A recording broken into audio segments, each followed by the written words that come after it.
Maswera semure Zimbabwe tokuchingamidza muchirongo chenyu chemaSecret namaConfessions tadzoka zvekare nenyaya dzenyu. Nhasi tine nyaya. Tisati tapinda munyaya dzenyu, nhasi tataura nyaya yangu. You remember kuti last year pane spiritual attacks aitika and all. And vanhu vazhinji vaingoti inyaya dzamuri kuverenga pachannel dzinoitisa zvinhu izvi. A few weeks ago, Kuda Batan, who is a subscriber here, akanditumira message akati vatete, we need to start praying about my spiritual attacks. The time yasvika zvakare. Ndikati yes. And that time tachinda kuma 10 days of prayer. Pastor vakati vari kurwara nechichi sumukai tikanonamatiro. All this time ndakachifunga kuti zvinhu izvi zviri kuitika izvi zviri kuitika because zviri kubva ukoni kwatisingazivi. Izvo kana zvinhu zviri kuitika mukati from people who are very close to me. Pane audio yakatumirwa nezuro kune sister yangu. Looks like munhu akatadza kushinga. This thing has been going on for the past 10 years. 10 years ago, we opened our doors to a family member from my side. Akasvika kumba kwedu, akaona zvakaona, akachiva zvakachiva. From there, that person has never liked me. Kusvika nguva yose pandinoti patakaenda kuZimbabwe paitika norwara tikaita ndaiona vana mberi kwangu ndaiona kiti. That night was the most difficult night of our life. Mavein akadisappear. Madoctor akasaka ati we've never seen something like this. And nguva yose munhu anga achigwara, it was me. My sister became worse more than me. Oh, okay, cool. Ndadzoka kuZimbabwe ndodzipiwa, like I've told you, ndodzipiwa manheru.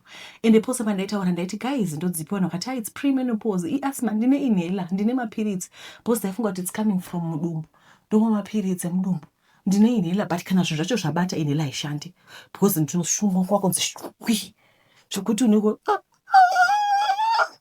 sachagoni kufema. Cool. Taita ma 10 days tapedza. 2 days ago, my sister received an audio. Yabva kumunhu uya. Munhu ari angry, ari bitter. He's talking about me. Glory akazodai akadai. Glory. Teacher, achatofa. She's going to die. Munhu atadza kushinga. Anondivenga. Kusvika pakuti atadza kushinga. Okay, cool. My sister was like, no, I didn't listen to the audio. Akati, I'm not going to listen to this audio. I think if you can look at my eyes, my song akashimba ndinakuvata nesuro. Okay, cool. Nasi nezuro ndikati no, inini I don't want to talk to him. Let me not talk to him. Kati ngozvisiya zvakadaro. No, nasi makusenda zofunga kuti munhu anga achitaura nezvangu. Let me correct him. Ada kundiuraya. Saka ndabva ndatumira message pafamily group ndikati izvi ndo zvakataurwa, iyi ndo audio yakatumirwa. And my family being soft people, vadelete message. Group admin ndobva sorry toxolisa. Saxolisa vakiti bekungamela haliboni into le yadeletiwa. Cool. Indikaona kuti zvinhu zviri kuramba zvichendinetsa izvi. Ndobva ndacreate group ndikaisa family members. Vanhu vakuru vachona generation iyoyo. Nemunhu wachona yeye. Ndikaisa nemawitness. Ndikabva ndatumira audio kuti izvi ndizvo zvakataurwa. Pacho pamuri kuti ini ndakaita so.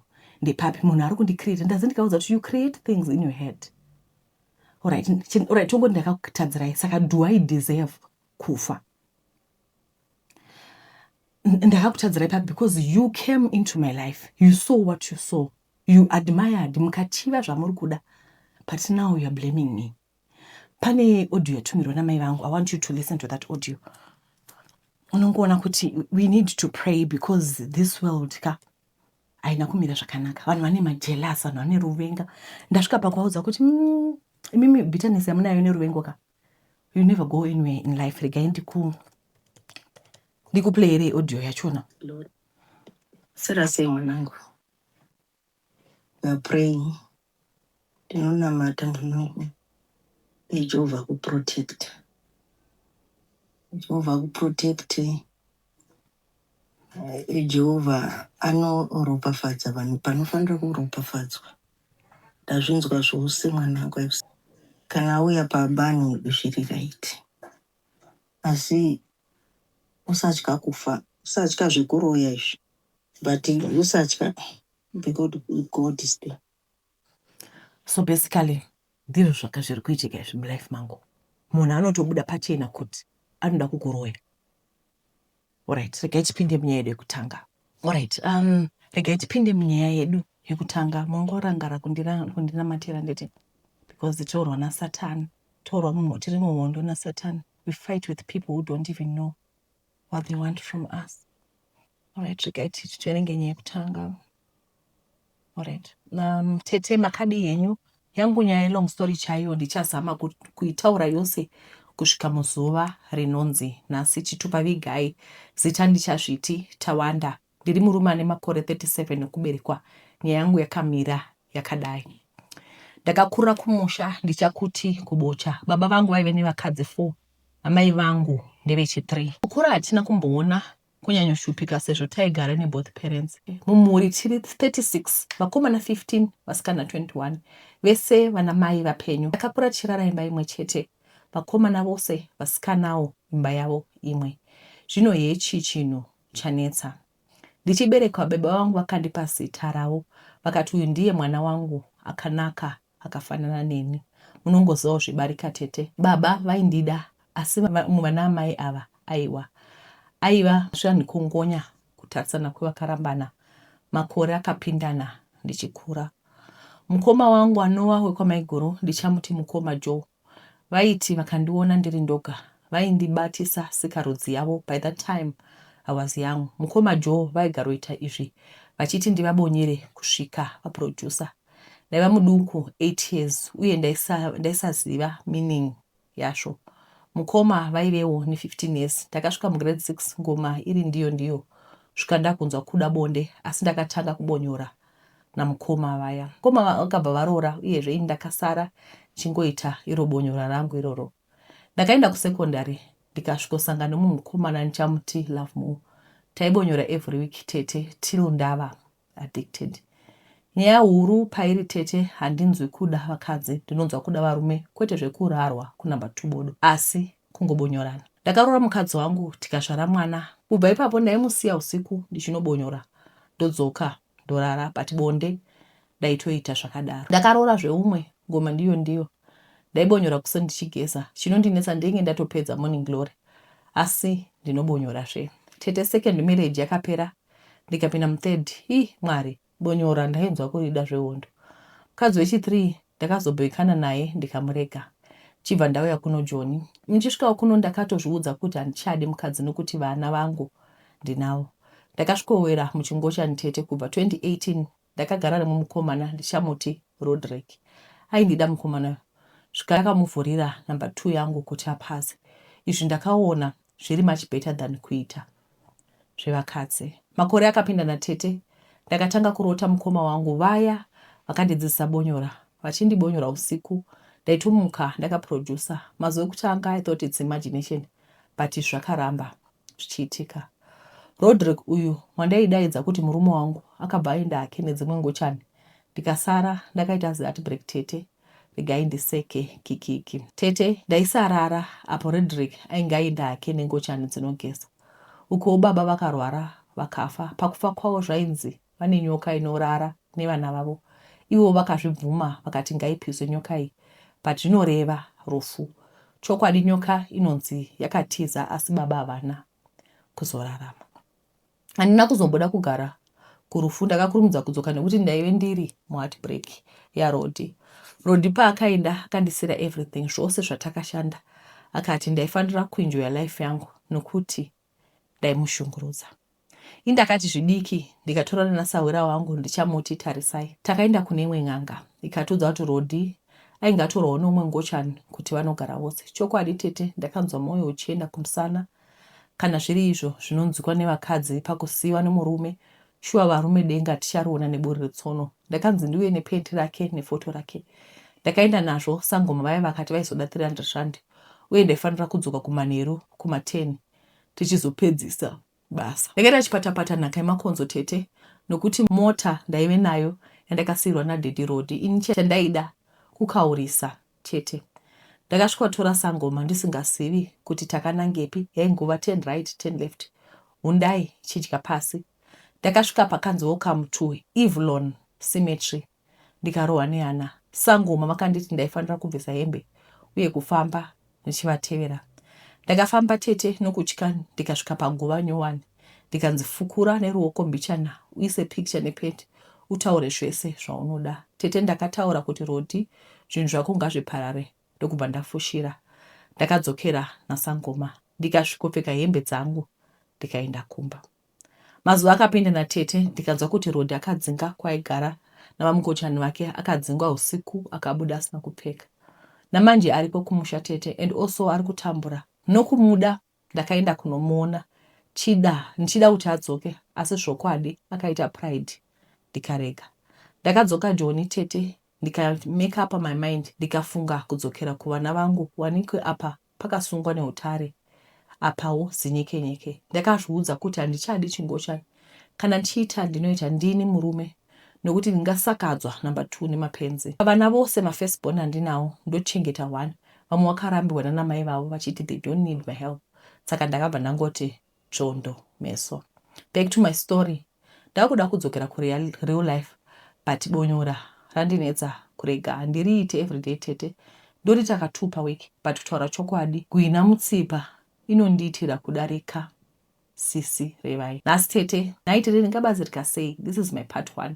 Ndodzoka nepart 2. Ndodawo kusiya bonyora, uye zvingava zvine spirit mukati here, nekuti mukoma wangu uya aivewo mwana mudiki. Saka by that time, handingafungiri kuti aita zvemishonga. Kwewo baba vangu ava, vanga vanokuita here, nechokuita here nokuda kwelife yangu. Ko iyeni, ndingadzoka sei kureal life. Alright. Zvakaoma.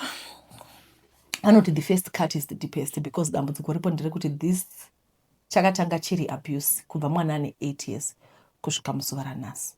Zvino how does he even stop? Wese nenyaya yekunzi kwai baba vanga vaine nyoka yaivata nevana. How do we even know kuti it's not coming from there? Guys, munoziva kuti nyaya dzemishonga idzi it's real. Patete tichizvitaura zvinenge zvitange je, muchiti kwai nyaya idzi hadzi exist. But ndizvo zviripo izvi. Vari kubvunza kuti how do I come back to real life? Voitawo sei? Inini nhasi avarega ndiite mouthpiece because handina answer. Asi maybe answer tinayo. Kuti munhu unombozvisa pamberi paJehovha, umbotsanya kuti Mwari ndibvise zvinhu zviri pandiri. Munamato nesimba. Kana materera nyaya yangu. 10 days of prayer tichinamata. Nhasi munhu akungopupura wega kuti anondivenga nawo ndiuraya. Alright, Tete, Makadi, I don't know if this is the same number for kuisa nyaya. This is not a confession, but a warning kune vamwe vari kunze. So I have my childhood friend, zvekutoti chero kwavo kumusha taienda. So gogo, mai vake vakashaya paChristmas. Mushure mekunge vaisirwa poison mayo during iwo macelebrations eKisimusi. Akatouya mayo akabatwa nemwana zvikanzanzi namama ndipe gogo. From that day, kumba kwao Christmas is just another Tuesday, Wednesday because of that. So anyway, chikafu chine mutupo pagungano hachijiwi. I hope kune vachabatsirika. Tauyawo nemahewu isiwe kuvengewa vana Gero. Kwai mahewu ndeyako Gero. Vanogara ine zvimachako umbegi. One thing that my sister would do, kwese kwatinoenda vanofamba chako because akamboitiswa poison. Activated chako musatamba nayo. But tisatambosvika activated chako. Ngatidzidzei kusafara kudla zvinhu zvatongopuwa kunzi ichi. Kana kuri kuti parufuka kuti pachii pagathering inanosvipakurira ukampoto. Alright. Tete Makadi zita ndinonzi mazvita ndine nyaya yangu yandiri kungodawo advice. Handizivi kuti ndodii. Ndine munhu wandakadana naye, ndakasvika pakuita nhumbu. Ndikatizira kumba kwavo, vabereki vake vakandiramba. Musi wandatizira, ndakatorara panze, ndakazoenda kumba yesister yangu kwaedza. Saka ndakazobvawo ikoko sezvo aigara mu1 room nemurume wake kuti ndiende kumusha kwaive namama. Hanzvadzi dzavo dzaisada nekuti vaigara pamusha pavabereki. Baba vedu vakashaya tiri vadiki. Takurira mumusha mana sekuru. Ndikaenda straight cage kusvika musi wandazvara nhumbu yangu. Ndakatonhongwawo ndichida kubarira mwana muHarare Gardens.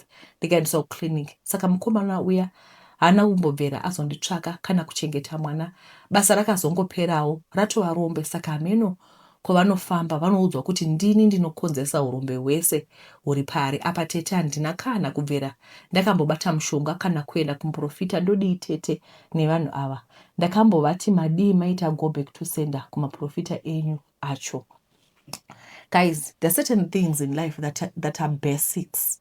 Unobata mwana wevanhu, umubvisa bhuruku, wovata naye, womupa pregnancy, wapedza, womuramba, mwana ogara mustreet, kusvika akuda kubara.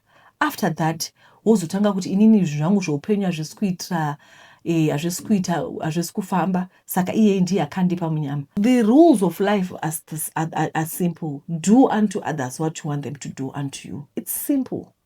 If you want to be successful muupenyu hwako, the way you do business ngazvingo zvinhu transparent. The way you treat other people, relationships wise, ngazvo zvinhu zvakangonaka.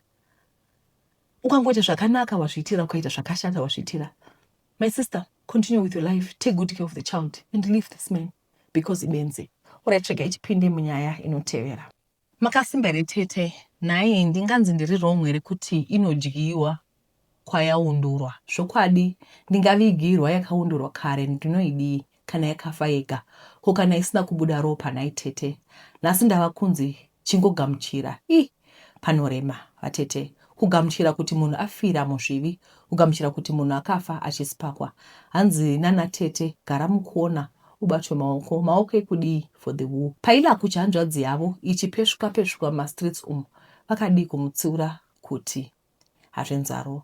Pandainochema kuti hanzvadzi yenyu yarura nechiure, ndaiudzwa kuti ndizvo zvinoita varume. Hanzvadzi yavo yakafira paHillbrow Hotel muno muSouth Africa, vari pamusoro pepambe. Nao ndava kunzi ndigare mukuona ndichiremerwa nemazichira ndichichema munhu akafira muchivi. Ndakatovaudza kuti ngavamiswe vana tete, handiti ndizvo zvinoita varume. Ndikutomwa savana pabalcony ine ndichiona kuti vanhu vadya vaguta here, kundidzikisira chiremerera. Zvakadaro ndakasangana naTapiwa tichitori kugara muZimbabwe, akati aida kumbonoshava kuSouth Africa. Vatete mazuva ekutanga ndaimba mananga kutapira marriage.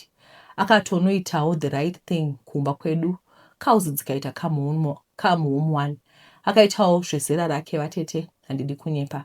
Takatanga kugara tose officially as husband and wife. Uya first days zvose zvaiva zvakaringana, vatete handidi kunyepa. Takatobatsirwa nemwana wedu musikana watakatumudza zita rokuti Mufaro, rataingoita shortcut kuti baba mumu. Right, marriage yedu vatete yakazotanga kuti angura mushure mekunge baba mumu vaita mari. Haangura chaiyo, vakatanga kudya zenye rakaitakura. Baba mumu vakatanga kutandanisa madress vatete, kuita sprinter vachidzinganisa pfambi. Ndakatanga ndichitevera pfambi dzababa mumu, kudzimara ndau marara kunge zai rakabhoiliswa. Kana zviri zvirwere zvepabonde handizivi, ndakarapwa ringane. Ndainge ndatwa permanent patient pane imwe kiriniki yataigara pedyo nayo. Kutozikamwa kuti maive siki vauya, vatete zvaisava nyore.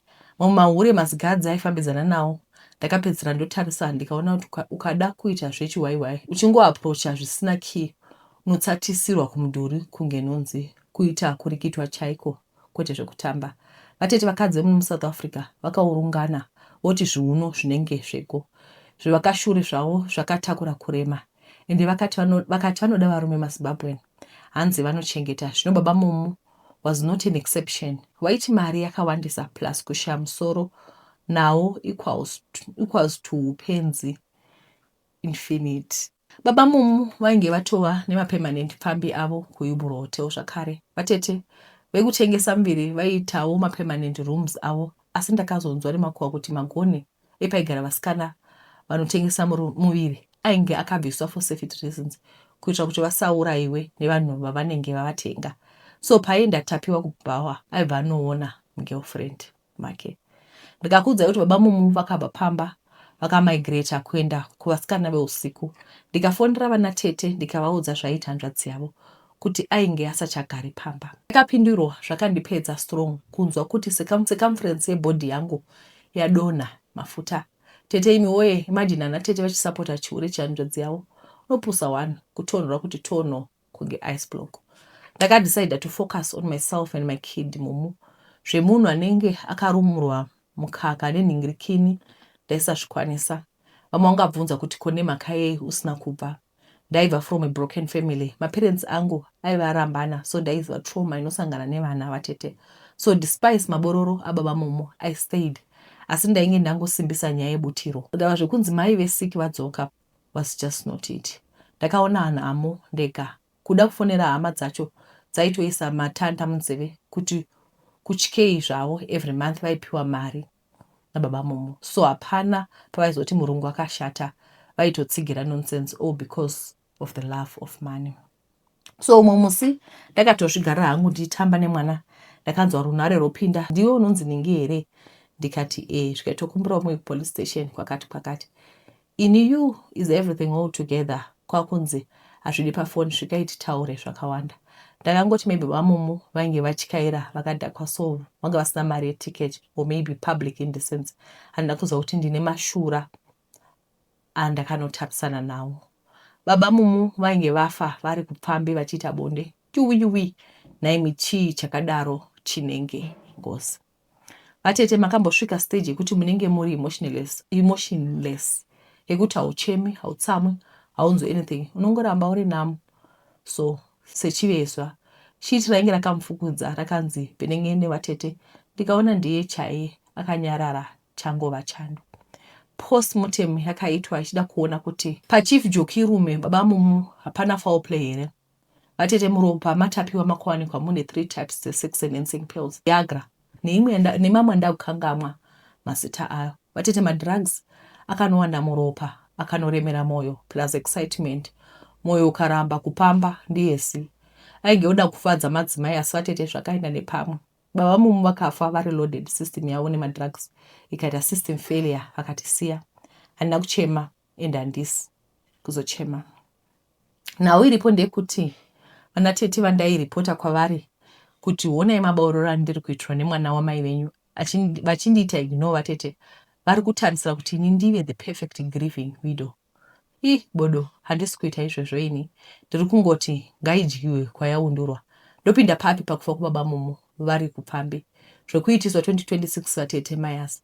Handisi kufarira vatete kuti baba mumu vakashaika. Chandiri kuramba kuva the perfect wife mberi kwemaziso evanhu. Izvo handisi kuzoita zvangu, sorry katatu. Nekasaida kangu mubhachi kandoita ndichimwa. Izvo zvekuwisira pasi and act all said mayas bodo ndaramba. Ndiri kuti ngaidyiwe kwayaundurwa. Kumusha ndakaenda as guest zvangu, kwete grieving spouse. Ndakapiwa siki kakawandisa, ndikachema kuti baba mumu vachinje maitiro, asi zvaitoita wese. Permanent pfambi yakauya nemabhororo ayo, hanzi tauya kuzochema mumwe wedu. Ini zvangu ndainge ndiripo for free drama. Ane mapopcorn ndakawatsvaka ndivigire. Ndaifarira ane aromate nesalted butter. Nasi ndopavanoti vanonyadziswa koini ndakanyadzwa kangani ivo vachisapota. Zvinodakadza kana zviri kwagudo, kana zvava kwatsoko yotanga kuchema hanzi kwangu kudiki. Asviko vatete. Moza kuti inyaya yekuenda kumanana Hillbrow ini kunana Bakasi, kunana Spring, kunana Stardust. Kumabva wacho ndowaziva. Kune Stardust iri kuIstirand, kune Hillbrow ini, kune imwe mutauni inonzi chiye muJoburg CBD. Pane imwe futi iri paside MTN. Andichazivi zita rayo. Then kune Bakasi, kune chiyu, uyo mahotera iwo ndokune vasikana. Saka ndoona sokuti mukoma vanga vatoti nhasi tinoda kunyazoita chakwichako rekuvhara womwa mapiritsi. Mapiritsi ayo varume regai kumwa mapiritsi because anoita kuti ropa ripambe zvakanyanya. Hatinenge yakushanda overload. I'm not a doctor, but basic knowledge chaiyo. Zvina kunaka zvimapiritsi zviya. Alright. Hai anti makadi ndokumbira rubatsiro panyaya yangu yandanyorawo kuTikTok kana mazokwanisa kuverenga. Tete makadi zvenyu, ndiri umwe wevateveri wenyu. Ndati ndimbonyorawo nyaya yangu nhasi. Ndiri mukadzi ne 27. Ndakarerwa nagogo mushure mekunge mama vatisiya tiri nemadzikoma angu. Ndakazoroorwa 2019 ndaane 7 years ndakarorwa. Handina mwana, mbereko yakaramba. Dambudziko rangu rakatanga rimwe zuva ndakarara. Ndakarota ndichita kunge ndainzwa mudumbu. Pandakapepuka ndakamuka dumbu rakafufutira. Ndikazama kufamba ndichibatsirwa zvikashaya basa. Kwana chiremba ndaienda kuchinzi maulcers ndopuwa mapiritsi, mishonga, asi zvakashaya basa. Pakatanga dambudziko 2016 ndanga ndisati ndaroorwa zvichireva kuti izvo ndakapinda muwanano nedambudziko iri. 2019 handina kuzorora kuenda kunana chiremba, kufamba ndichibatsirwa kusvika ndazoneta nekuti mari dzaingopera mahara. 2022 ndakangoti nerimwe zuva ndichigeza kuzasi ndione discharge white yakawanda, ndikachema ndichiti murume andipa STI. Ndakatenga kutenga maguchu nekutenga mavaginal cream zvikaramba kupera. Ndaenda kuclinic zvikaramba. Ndikazoenda kwadokta zvikaramba futi. Ndopandakazotaurira murume wangu kuti ngatimboenda itese. Akamboramba achiti wazva nepi. Akazobvuma tikanobayiwa. Tikapiwa dutu remapiritsi tikamwa, hazvina kupera tete. Yakaramba ichibuda kubuda kwayakatanga kuita ndakabva ndapera mafeelings. Handichina bonde chairo, tinongoita zvekuti ndiri pamba pemunhu ndingagodi, asi ndichitonzwa kurwadziwa zvisingaiti. Patinopedza ndichiita kunge munhu akandiwa zimbe muburugwa. Apa sikarudzi yangu inongoita rashi, dotombopera, discharge haina kumira. Iko zvino yakunhuhwa, handina mufaro. Kana ndiri pavanhu ndogara ndakaisa panty liner, ndinenge ndinoitwa bonde nemunhu wandisingaoni. Tete ndinorariswa chero ndichifamba murodhi, ndotanga kutsumwaira, ende zvavakundiafecta pakuti ndishandewo. Ndiri pakati pekushanda ndinotsumwaira chimwe chinhu, ndiri chinhu chinofamba kumusana kwangu. Ndotochinzwa chero ndikaudza veukama, hapana kana umwe anonditeerera. Kwandinofamba ndinonzwa kuti ndakaitwa mukadzi wechikwambo ndichakaiswa mudumbu, ndichapedzisira ndabatwa kenza. Apa nditori murwere, hapana pasingarwadze. Murume ava kundisema, handimishori hangu, ndiye anangagara nemunhu anonhuhwa, munhu asingadi bonde. Ndaikumbirawo kana pane anogona kundibatsirawo tete imba isati yaparara. Ndingarambwa, ndikarambwa ndinoindepi? Kutozviuraya ndiyo option inenge yasara yega. Ndanzwa minyama, ndinongopomerawo mhosva dzenyaya dzandisingazivi. Kunamata ndonamata, asi ndofunga paminamato yangu yakatobatwa haina kwainosvika. Ndibatsirewo tete, ndiyo nyaya yangu. Mukawana vanonibatsira chero kunamata neni, pamwe ndingasunungurwawo. Ndarwadziwa neupenyu, musoro unotogara uchichema, pfungwa dzangu kungofunga zveutano hwangu chete, kuti dei ndapora pamwe ndaizobatwawo mwana ndikavawo nepeace. Namba dzangu the-EADS, I don't know kuti namba ndidziise ratigaiti ndichadziisa, asi ndidze ramba rega ndisadziisa, nekuti pane vamwe vanhu zvigebenga. Kune zigebenga lapha, pane zvigebenga panapa. You remember a few days pandakataura kuti pane mukoma vati vanobatsira, takazoona machati avo avava kutaura nevanhu. Guys, alright, guys, for Nasi, I think nyaya dzedu dziri kuperera pano. I'm not like very well after all the drama that is happening in my life and all. Like ndoramba chingotumigwa message nevanhu and all, like you know, family members and chichi nenyaya iri kuitika kumba kwedu zvakaoma hazvo. Asi answer taiwana. Mucharangara madays andaingogara ndiri muchipatara ndisingagona kufema, ndisingadi. Izvo pane zviri kuitika. Munhu ane ruvengo rwaasingatogoni kuvanza. Imika zvakaoma. Guys, ndokutendai nekuna chirongwa kwamaita. Tichadzoka zvakare. Murangarire kutumira nyaya dzenyu panhamba idzi. Nditi ndatenda. Mwari akuitirei zvakanaka. Bye bye.